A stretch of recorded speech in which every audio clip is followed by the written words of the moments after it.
ஆணாதிக்க நிறைஞ்ச அரசியல் அரங்கத்துல வீரமங்கை வேலு நாச்சியார், சுதந்திர போராட்ட வீராங்கனை அஞ்சலை அம்மாள்னு 2 பெண் ஆளுமைகளை கொள்கை தலைவரா அறிவிச்சு தாவேக்கவை தலைவர் விஜய் தொடங்கும் போதே இனி அரசியல்ல பெண்ணுரிமையை பத்தி பேசும் அருகதை தாவேக்காவுக்கு தான் உண்டுன்னு நிரூபித்தாரு.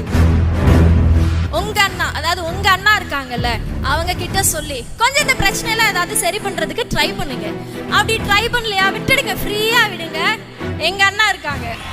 பெண்கள் தான் ஆட்சியை தீர்மானிக்கும் வாக்கு சக்திகளா இருக்கிறாங்க. ஆனா அவங்க அரசியல்ல அதிகம் பங்கெடுக்கிறது இல்ல. 50% இடஒதுக்கீட்டை வாங்கி ஆளும் பதவிகளுக்கு வந்தாலும் ஆண்கள் தான் சேர்ல உட்கார்றாங்கன்றது தான் எல்லா அரசியல் கட்சிகள்லயும் நீடிக்கும் அவல நிலையா இப்பவும் இருக்கு.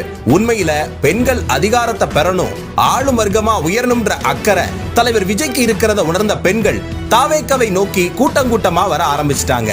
பெண்களை வெறும் வாக்கு வங்கியா மட்டும் இதனால் வர பார்த்துட்டு வந்த அரசியல்வாதிகளுக்கு மத்தியில சக மனுஷியா சம அதிகாரத்தை அவங்களுக்கும் கொடுக்கணும்ன்ற நம்பிக்கை நண்பின்னு தலைவர் விஜய் சொன்ன அந்த வார்த்தையில இருந்துதான் வந்துச்சு.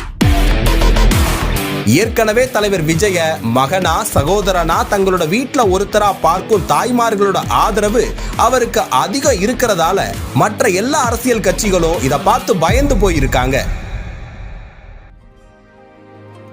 கொள்கை தலைவர்களா மட்டும் இல்லாம கொள்கை பரப்பு இணை செயலாளரா தாகிரா என்ற இஸ்லாமிய பெண்ணையும் அதிகாரத்துல வச்சு அழகு பாக்குது தாவேக்க. தூத்துக்குடி துப்பாக்கி சூட்ல உயிரிழந்த ஸ்டோலினோட அம்மா கூட நீதியோட கடைசியான நம்பிக்கை தலைவர் விஜய் தான் சொல்லி தாவேக்காவுக்கு வந்திருக்கிறாங்க.